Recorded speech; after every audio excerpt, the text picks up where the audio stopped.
반갑습니다. 세트 한자 연구소 양성입니다.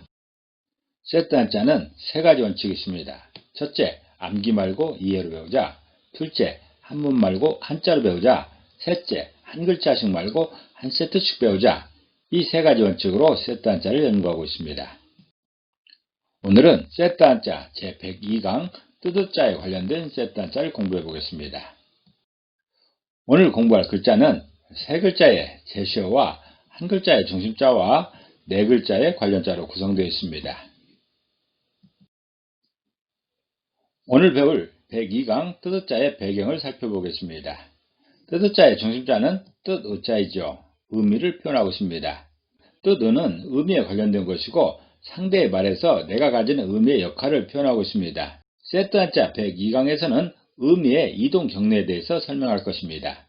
첫 번째 제시어를 보겠습니다. 첫 번째 제시어는 입구자입니다. 입구자는 입을 말하는 것이죠. 참고적으로 입구자는 부수로 사용될 때 세 가지 역할을 하는데 그 중에 하나는 먹는 기능입니다.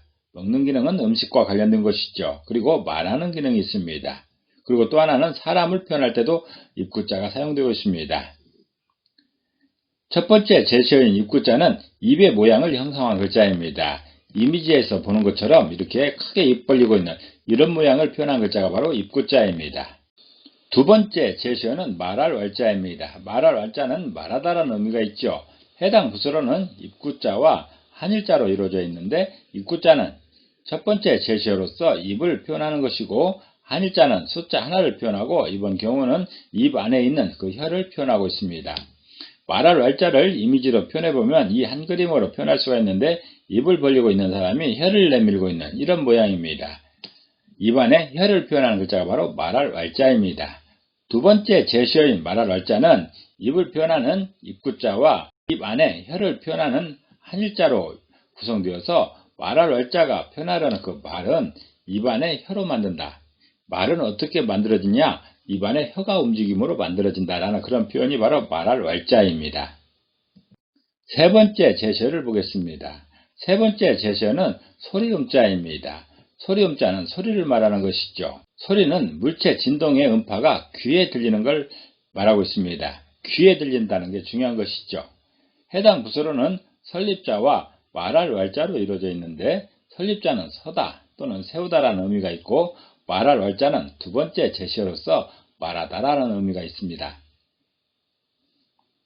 소리음자를 이미지로 표현해보면 설립자에 해당되는 돌을 이렇게 세우는 돌탑의 모양이 있습니다. 세운다라는 표현을 하고 있습니다.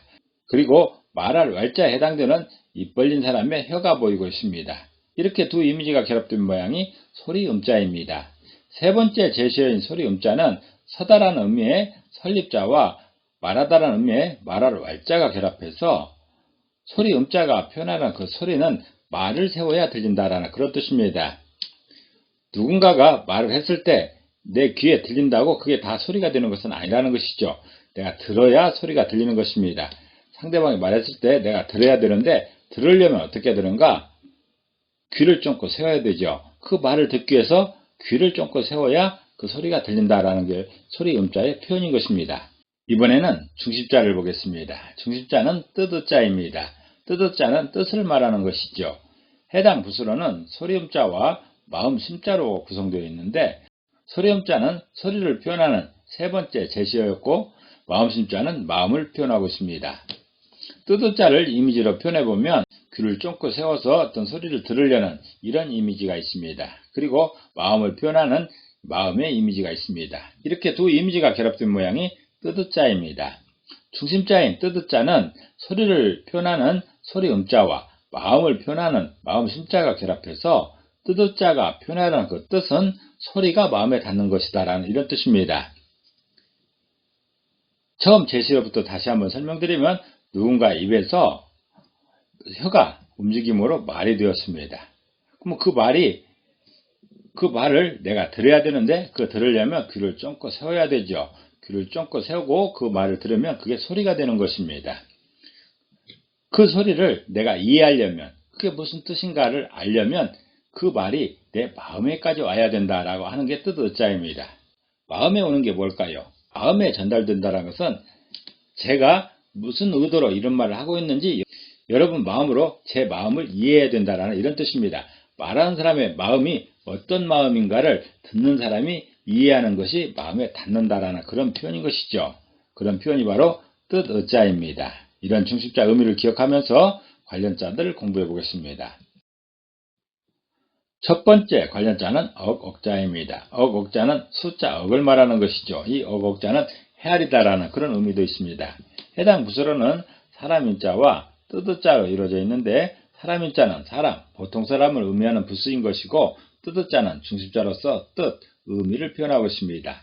이 억자를 이미지로 표현해보면 좌변에 사람인자에 해당되는 한 사람이 있습니다. 우변에 뜻을 표현하고 있는 두 소녀의 심각한 대화가 있습니다. 이렇게 두 이미지가 결합된 모양이 억자인 것입니다. 첫 번째 관련자인 억자는 보통 사람을 의미하는 사람인자와 뜻을 의미하는 뜻의자가 결합해서 억자가 표현하는 그 억은 사람들마다의 의미 정도다라는 이런 뜻입니다. 억이라는 숫자가 엄청나게 큰 숫자지요. 지금이야 억이 좀 작게 느껴질 수도 있는데 3, 40년 전만 하더라도 어떤 한 동네에 큰 부자가 있으면 그를 억만장자라고 했습니다. 1억 정도의 재산만 있으면 굉장히 큰 부자라는 그런 뜻이죠. 억이라는 숫자는 엄청나게 큰 숫자입니다. 헤아릴 수 없이 큰 숫자다라는 뜻이 바로 억이라는 숫자인 것인데 어떤 한 사람, 누구든지 어떤 한 사람의 그 사람이 가진 의미가 그 억만 것만큼 크다라는 그런 뜻입니다. 한 가지 예어가 생각나는데 제가 초등학교 다닐 때 그때는 국민학교라고 했었는데 월요일마다 조회가 있지 않습니까? 조회가 있으면 운동장에 다 학생들이 모여서 교장 선생님이 훈화를 합니다. 그럴 때 빠지지 않는 레퍼토리 중에 하나가 이 세상에는 세 종류의 사람이 있다. 그런데 그 중에 한 종류는 세상에 꼭 있어야 될 사람이고 또 한 종류의 사람은 있으나만 하는 사람이고 또 한 종류의 사람은 있어서는 안 될 사람이다 라고 이렇게 말하면서 교장 선생님이 마지막에 결론이 여러분들은 이 세상에 꼭 필요한 사람이 되어라 라고 이렇게 훈화를 하죠. 꼭 필요한 사람이 되려면 공부 잘하고 착하게 살아야 된다라는 이런 말로 결론을 지는 그런 경우를 보게 됩니다. 저는 그때마다 엉뚱한 생각을 하게 되는데 그렇다면 저 교장 선생님은 꼭 필요한 사람일까? 아니면 본인이 자기는 필요 없는 사람인데 여러분들은 열심히 살아서 꼭 필요한 사람이 되라 이렇게 말하고 있을까? 그런 엉뚱한 생각을 한 적이 있습니다.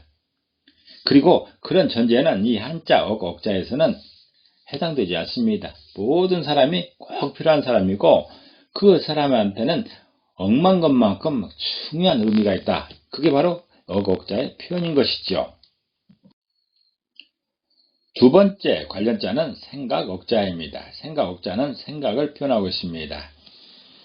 해당 부수로는 마음심자와 뜻의자로 이루어져 있는데 이 마음심자는 마음을 의미하는 부수입니다. 부수로만 사용되는 글자인 것이고 뜻의자는 중심자로서 뜻, 의미를 표현하고 있습니다. 생각억자를 이미지로 표현해보면 좌변에 마음심자에 해당되는 이 마음의 이미지가 있습니다. 그리고 우변에 의미를 표현하고 있는 두 소녀의 심각한 대화가 있습니다. 이렇게 두 이미지가 결합된 모양이 바로 생각억자입니다. 두 번째 관련자인 생각억자는 마음을 표현하는 마음심자와 뜻을 표현하는 뜻의자가 결합해서 생각억자가 표현하는 그 생각은 마음에 있는 의미다라는 이런 뜻입니다. 국어사전에서 생각이라는 단어를 찾아보면 수십 개의 해설이 있습니다. 수십 개의 정의가 있죠. 생각의 종류가 여러 가지가 있는 것입니다. 그 중에서 이 생각억자가 표현하는 그 생각은 마음에 있는 의미다라는 이런 뜻입니다. 우리가 의미 있게 마음에 담고 있는 그런 거에 관련된 생각이 생각억자인 것이죠. 그래서 이 생각억자가 대표적으로 쓰이는 그런 단어가 바로 기억이나 추억이 되는 것입니다. 의미 있게 담고 있는 어떤 생각에 대한 단어가 바로 기억인 것이고 추억인 것이죠. 세 번째 관련자는 가슴억자입니다. 가슴억자는 가슴을 표현합니다. 가슴은 동물의 배와 목 사이의 그 앞부분을 말합니다. 해당 부수로는 달월자와 뜻의자로 이루어져 있는데 이 달월자는 부수로 사용될 때는 몸을 표현하고 있습니다. 육달월이라고 해서 몸육자의 대용어로 쓰고 있는 것이죠. 그리고 뜻의자는 중심자로서 뜻, 의미를 표현하고 있습니다. 이 가슴억자를 이미지로 표현해보면 달월자에 해당되는 이 한 사람의 건장한 몸이 있습니다. 몸을 표현하고 있죠. 그리고 우변에 뜻을 표현하고 있는 두 소년의 심각한 대화가 있습니다. 이렇게 두 이미지가 결합된 모양이 가슴억자입니다. 세 번째 관련자인 가슴옥자는 몸을 의미하는 달월자와 뜻을 의미하는 뜻자가 결합해서 가슴옥자가 표현하는 그 가슴은 몸에서 의미를 담는 곳이다 라는 이런 뜻입니다. 누구라도 중요한 의미 있는 그런 일들이 있을 것입니다. 중요한 생각이든 어떤 이 사건이든 중요한 의미가 있을 때 그걸 어디에 담냐, 우리 몸의 어느 곳에 담냐, 가슴에 담는다라는 그런 뜻입니다. 이런 것은 쉽게 우리가 이해할 수 있는 것이 가슴이 찡하다, 가슴이 두근거리다 할 때 어떤 의미가 있을 때 가슴에 움직임이 있다는 것을 쉽게 알 수가 있는 것이죠. 한자에서 그렇게 표현하고 있는 것입니다. 의미는 가슴에 닿는다라는 게 바로 가슴 억자입니다. 네 번째 관련자는 탄식희자입니다. 탄식희자는 탄식을 말하는 것이죠. 탄식이라는 말은 한탄하여 한숨을 쉬다라는 그런 뜻입니다. 해당 부수로는 입구자와 뜻의자로 이루어져 있는데 입구자는 입을 말하는 것이고 이번에는 입의 기능 중에서도 말하는 기능을 강조하고 있습니다. 그리고 뜻의자는 중심자로서 뜻, 의미를 표현하고 있습니다. 탄식희자를 이미지로 표현해보면 좌변에 입구자에 해당되는 입 벌리고 있는 사람의 이미지가 있습니다. 그리고 우변에 뜻을 표현하고 있는 두 소녀의 심각한 대화가 있습니다. 이렇게 두 이미지가 결합된 모양이 바로 탄식희자입니다. 네 번째 관련자인 탄식희자는 말하는 기능으로서 입을 표현하고 있는 입구자와 뜻, 의미를 표현하는 뜻자가 결합해서 탄식희자가 표현하는 그 탄식은 입에서 나오는 의미 있는 소리다라는 이런 뜻입니다. 입에서 많은 소리들이 의미 있게 나오죠. 희노애락의 많은 표현들이 의미 있게 입에서 나오는데 그 중에서 가장 의미 있는, 확실하게 의미 있는 그런 표현이 뭐냐? 그게 바로 탄식이다 이 뜻입니다. 우리가 웃거나 울거나 하는 것은 약간의 가식을 첨가할 수가 있지만 이 탄식은 거의 100% 있는 표현이 그대로 의미가 그대로 표현된다는 게 바로 탄식희자인 것입니다. 오늘은 세 글자의 제시어와 한 글자의 중심자와 네 글자의 관련자로 구성된 의미에 관련된 세트 한자를 공부해봤습니다. 오늘 공부한 내용을 다시 한번 요약하면서 이 시간을 정리하도록 하겠습니다.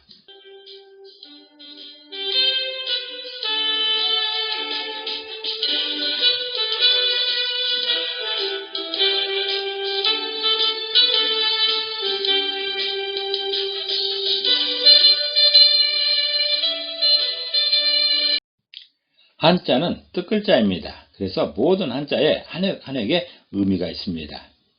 그렇지만 그 의미에 대단한 비밀이 있는 것은 아니고 우리들의 상식에 기반하고 있습니다. 우리들의 상식에 기반하여 이해하고 설명하는 한자, 세트 한자였습니다. 감사합니다.